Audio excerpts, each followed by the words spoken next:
Bonjour, bienvenue dans cette nouvelle vidéo sortie photo.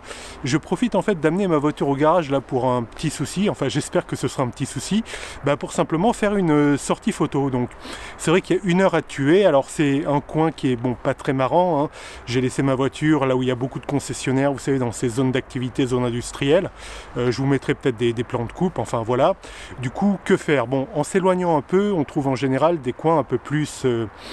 disons un peu plus campagne ou avec des choses un peu plus intéressantes à photographier, quoi qu'il y a des choses intéressantes à photographier en ville, hein. Mais voilà, faut pas en rester figé. Avec 1 heure, on a quand même pas mal de latitude de déplacement. C'est ce que le confinement nous a montré, bien que là on n'est plus en confinement, mais il faut optimiser cette heure. Donc voilà, je vais essayer, je ne sais pas encore ce qu'il y a, vraiment là c'est pas du tout préparé, de me balader autour. Derrière moi là le truc que vous voyez là, c'est un vieux truc EDF là, un vieux truc de courant, mais bon, ça j'en ai fait beaucoup des photos comme ça, avec ce contraste entre modernité, bâtiment électrique et végétation, donc je vais peut-être pas la refaire, mais ça aurait été l'occasion, là c'est pas trop mal. Là, devant moi, alors vous voyez pas, mais il y a en fait la voie de chemin de fer qui passe, et un peu de campagne là-bas, donc je vais aller voir ce que ça donne, et essayer de faire quelques photos pour exploiter cette heure que j'ai à tuer. A tout de suite. Au hasard de la balade, alors je suis tombé sur un petit sentier qui longe un cours d'eau là, comme vous voyez. Alors sauf que c'est pas que je vois pas à quoi faire photo, mais j'en ai 150 000 hein, des photos comme ça de cours d'eau, donc ça peut être très sympa. Enfin bon, histoire de parvenir bredouille, je vais quand même prendre 2-3 photos. Et il me reste un peu de temps, hein, même largement. Il me reste encore bien 3/4 d'heure, donc je vais continuer là. Sur le sentier, le long du cours d'eau, voir si je vois des choses exploitables. Voilà, ça fait quelques minutes que je longe ce chemin. Là, il y a beaucoup de bruit. Il y a il y a une autoroute qui passe au-dessus. Donc en fait, c'est pas bucolique du tout. Pour l'instant, rien à se mettre sous la dent, à part peut-être ce chemin-là qui file, avec les bouts de bois comme ça qui longent le chemin. Vous voyez ici. Et le chemin qui continue, donc qui fait une ligne de fuite. Donc on a le point de départ, on a l'entretien du regard avec d'abord la haie d'arbres que vous voyez ici et les bouts de bois que vous voyez ici, et la fuite qui part derrière. Donc c'est assez... Voilà, c'est assez maigre, mais c'est tout ce que j'ai trouvé pour l'instant. Alors à part d'autres choses, hein, il y a bien sûr, comme j'avais dit, je suis au bord d'un cours d'eau, donc des photos de bord de cours d'eau, tout ça, mais qui à titre personnel, là, ne m'intéresse pas trop, vu que j'en ai déjà 150 000 dans mes disques durs. Donc on va y aller, je vais plutôt me mettre à... je vais en prendre une... Je vais en prendre une directement comme ça. Et je vais en essayer une à la verticale. Voilà, alors la vitesse est relativement basse, hein, mais en fait il fait assez sombre et je suis à 800 ISO, donc ce qui est très correct. Bon, je suis au 30e, au 20e, avec un objectif 35 mm, ça va. Le 20e et le 30e, c'est assez bas comme vitesse quand même. Et vu que c'est pas un téléobjectif, normalement, avec la stabilité, ça va. Voilà, ça fait des histogrammes, que ce soit horizontal et vertical, des histogrammes bien équilibrés. Voilà, à voir après, il faudra travailler au traitement photo pour améliorer le contraste, et voilà. Alors c'est loin d'être la photo du siècle, mais pour l'instant c'est vraiment tout ce que je vois. Et pourtant j'aime bien les petits détails insolites, les trucs auxquels on ne penserait pas, mais voilà. Donc on continue et à tout de suite. Alors on continue un tout petit peu plus loin, il y avait des plantes comme ça là. Alors comme ça je sais pas du tout ce que c'est, je suis vraiment une quiche en reconnaissance de plantes et ces trucs comme ça, faut pas que j'aime manger des champignons, mais il faut pas que j'en cueille parce que je risquerais de m'empoisonner. Alors bon, je la fais quand même, la photo c'est un grand classique, mais c'est tout simplement la fleur prise avec un flou d'arrière-plan. Pour avoir un flou d'arrière-plan, donc on rappelle, c'est une des bases de la photo, il faut réduire la profondeur de champ, et pour réduire la profondeur de champ, il faut maximiser l'ouverture. Donc ici, je vais me mettre tout simplement à f2, voilà, f2, c'est-à-dire la plus grande ouverture c'est f1.8 avec cet objectif, mais il vaut mieux pas, comme j'avais déjà dit dans une vidéo, se mettre au maximum d'ouverture, ni au maximum de fermeture. Voilà, donc du coup je me mets pas à f1.8, je me mets à f2. Hop, je prends ma photo.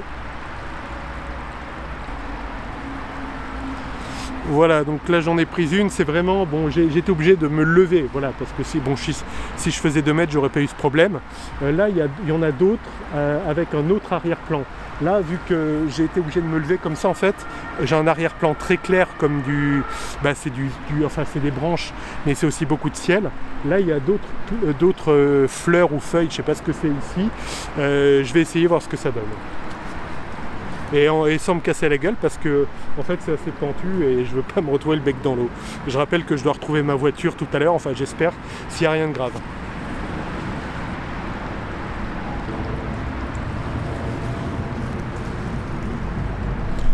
Je vous en prie. Merci.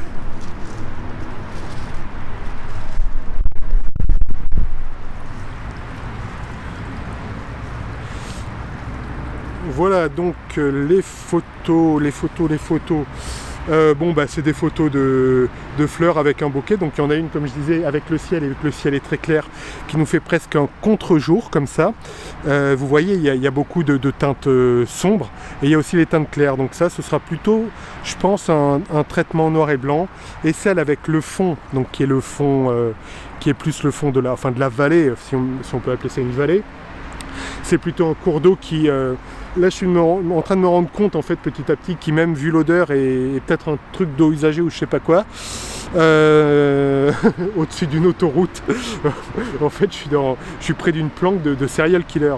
Si je peux, je vous ferai des plans de coupe du truc. Il y a un vieux conduit d'eau et qui mène je sais pas où, enfin bref. Voilà, donc, mine de rien, je me retrouve déjà avec 2 photos, enfin 2 scènes, hein. Il y a la scène du chemin, comme ça, que j'ai prise.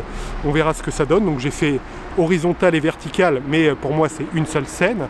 Et il y a une autre scène qui est cette espèce de fleur. Pareil, que j'ai prise avec le ciel, comme ça, en contre-plongée, et que j'ai prise en plongée avec plutôt l'eau au fond, mais ça fait quand même qu'une seule scène, donc on a déjà 2 scènes, c'est pas trop mal. Voilà, parce que normalement quand on attend 1 heure comme ça pour en attendant que le garage ait fini de bricoler sa voiture, c'est des heures perdues, mais voilà, là c'est pas des heures perdues, donc je vais un peu avancer encore. Ouais, il me reste encore un peu de temps, voir si je peux trouver une 3e scène à photographier, et voilà, donc c'est pas les scènes du siècle, hein, mais on fait avec, hein. Allez, à tout de suite. Voilà, alors le chemin se poursuit ici, et ce qui est intéressant, alors là vous le voyez pas je pense sur la vidéo parce que l'exposition est faite pour que je sois moi bien exposé, du coup le ciel doit être surexposé, mais il y a un très beau ciel avec des nuages un peu dramatiques. J'avais déjà fait une vidéo, hein, sur les nuages, je vous la mets en description et dans les fiches d'ailleurs. F8F11, c'est là où on a le meilleur rendu en général avec les objectifs. Voilà, on fait la mise au point environ au tiers de l'image, et comme ça on sera net à peu près partout. Ça c'est un peu la notion hyperfocale rapide. Là aussi je vous mets une vidéo dans les fiches et en description. C'est où faire la mise au point pour maximiser, ne pas être obligé de fermer au maximum votre objectif, et donc d'avoir moins. Alors, je fais vite la photo parce qu'il y a du vent et les nuages passent relativement vite.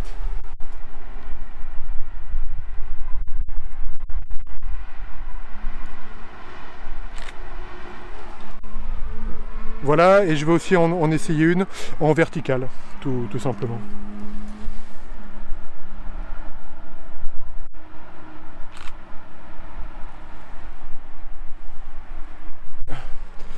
Voilà, donc bon, à chaque fois c'est pas l'image du siècle, hein, mais ça va faire quand même de bonnes images, je pense.